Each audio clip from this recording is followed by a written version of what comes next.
Hey guys, this video is going to be a bit different from what I usually do. Basically, I was browsing Reddit and this question on r/AskReddit popped up. What situation were you in that made you seriously question if it was a nightmare?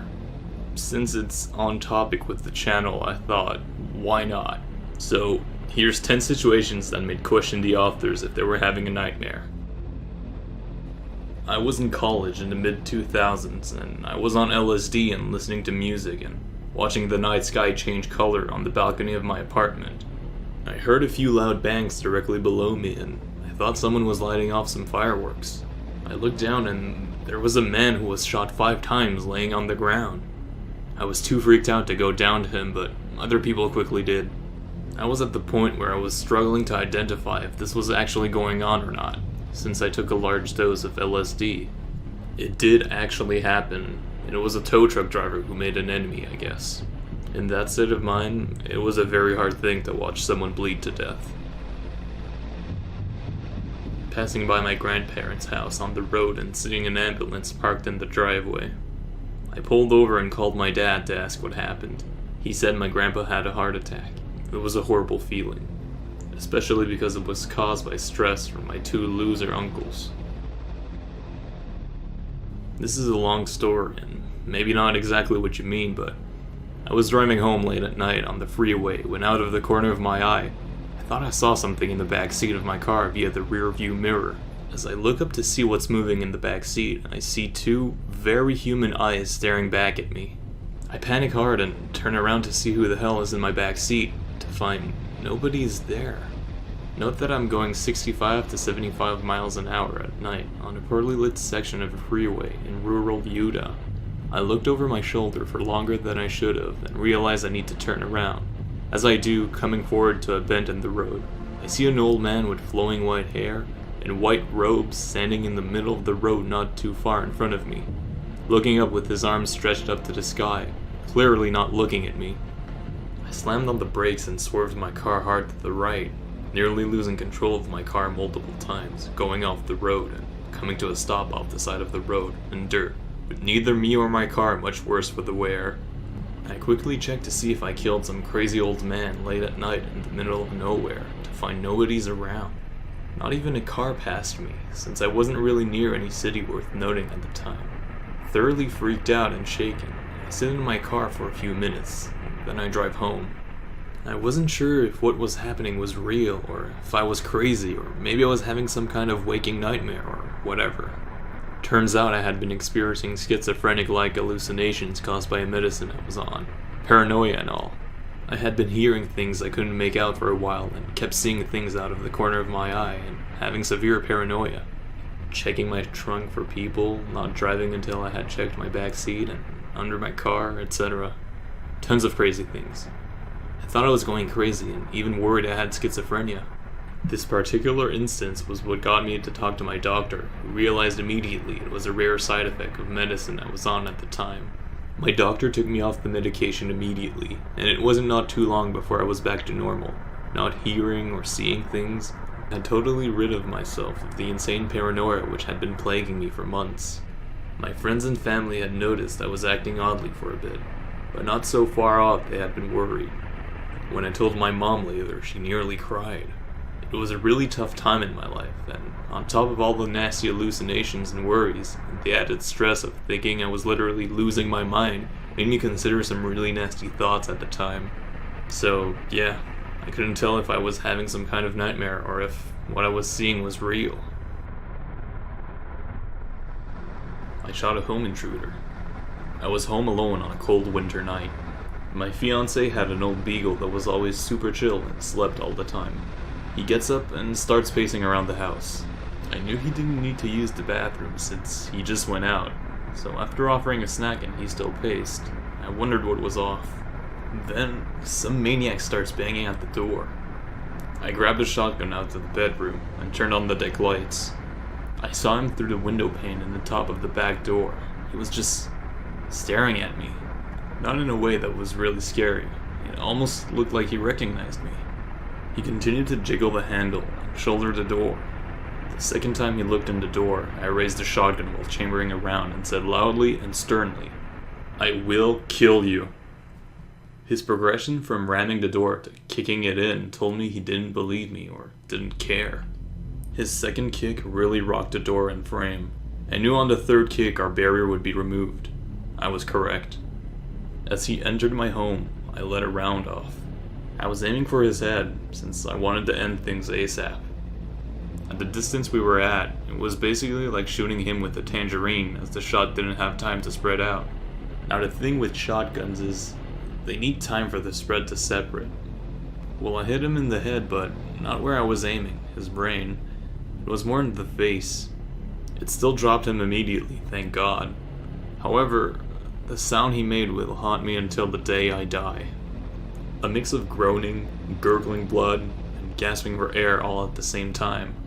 I could hear the air starting to get through the bone and tissue that used to be his face. That moment was worse than any nightmare I've ever had. I've never felt the need for remorse or guilt for defending myself, but I can't get that sound out of my head. The kicker is that he was laying in the threshold of the door while the cops were on the way. The house got cold from the outside air, so when I'm home alone and my fiance comes in during the winter months, that gust of coldness sends shivers down my spine. When I was 15, I was walking home from my friend's house at around 11 p.m. His dad's a cop, by the way. I got about half a mile down the road when I saw a guy start walking across the road from me. He gets about 10 feet from me and starts running at full speed. I turned around and ran as fast as I could to my friend's house, screaming at the top of my lungs. My friend's dad hears me screaming and runs outside. The guy chasing me didn't see my friend's dad, and he tackled him to the ground in his front yard, arrests the man, and gets some cop friends to come pick him up. Friend's mom calls my parents to come pick me up. I was called into the police station the next morning for some things. All I ever think about was what would have happened if the guy caught me. I tried to take running in school, but one day I was running and I got like PTSD or something.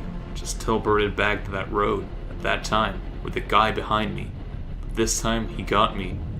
Turns out all I did was freak out mid-run and fell on my face, breaking my nose and knocking myself out.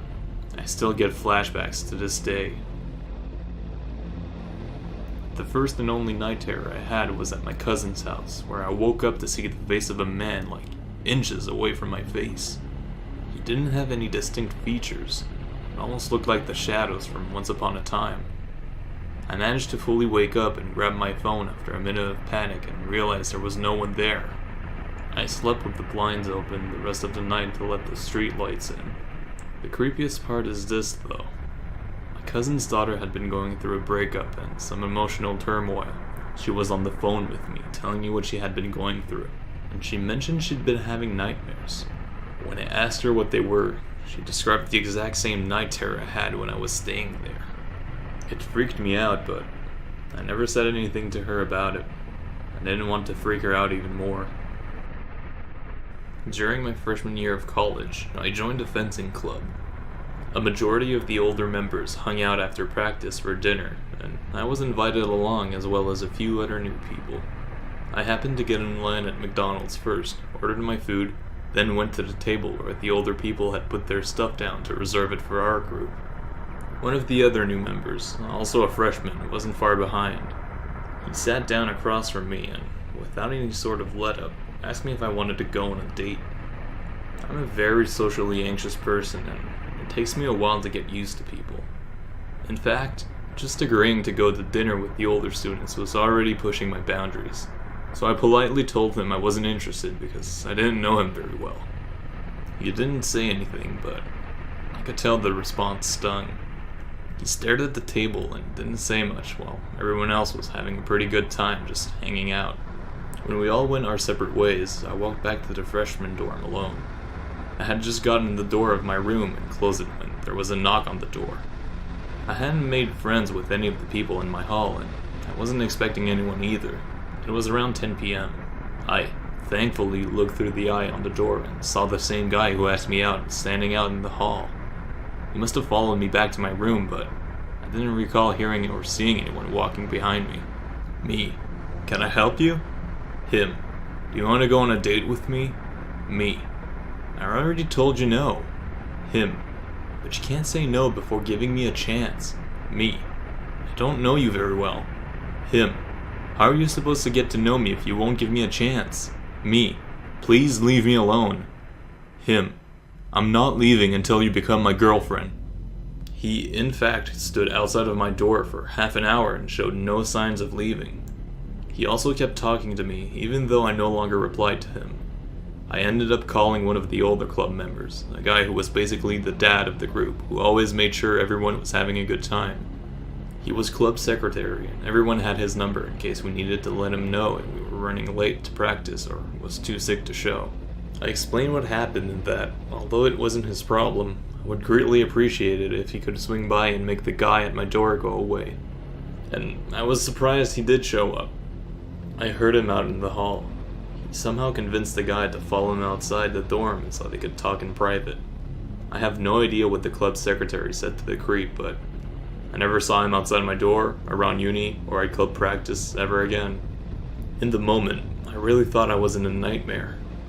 I didn't think that could happen to me, or anyone, without there being some sort of sign beforehand.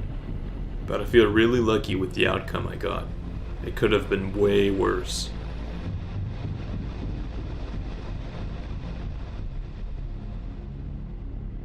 I still don't know whether or not it happened. I was walking down the river's path during New Year's Eve, watching the fireworks. These kids, not toddlers, were around 10, on large tricycles rode up to me. One pointed a very real-looking gun at me in the dark while the others frisked me, and found nothing. They rode away laughing while I just stood there, wondering what happened. It was so surreal, and the next thing I'm certain of is waking up in bed remembering the fireworks and how no one would have noticed a single gunshot with how loud they were. At the same time, my mom later mentioned being mugged by kids, so it's something that could have happened, but also so strange and unrealistic in how it did. Here's a reply to that entry that I found pretty interesting. That's really terrifying. Your average robber is fairly unlikely to actually want to hurt you, even if they have a gun. Children have little to no concept of morals and consequences about death, though. They probably didn't even realize the power they held. When I was around 3 or 4, my dad hired a skip, one of those huge garbage bins, to throw in a few trees we cut down. I went outside the gate and started jumping on the branches after my dad told me not to. A guy started approaching me, and I got weird vibes from him, so I ran out the gate and locked it. When he saw that, he turned around and started walking away. I was beyond scared that day. I could have been kidnapped, raped, or even murdered. I grew up with my father abusing my mother. When I was around 13 or 14, my siblings were out of the house and my mother had gone upstairs. Next thing I knew, I hear her asking my dad to let her past. He had gone upstairs after her and was blocking her from leaving. I stood in my own house listening to her begging him to let her past, while he told her he would kill her if it was the last thing he did. I felt like I was living in a nightmare. I stood in one spot yelling at him to leave her alone while, in my head, I saw a video of me going to the kitchen, getting the biggest pan I could find, going upstairs and hitting him as hard as possible as much as needed to make it all stop. I couldn't move from that spot, for fear that I would carry out those actions, and just make everything worse. He did eventually let her past, and we ran out of the house together. Years later, she told me that after saying he would kill her if it's the last thing he did, his eyes changed. The way he looked at her just changed, and he moved towards her. She knew he was gonna kill her. Then she said I yelled again from downstairs. He paused. His demeanor changed back, and he moved out of her way.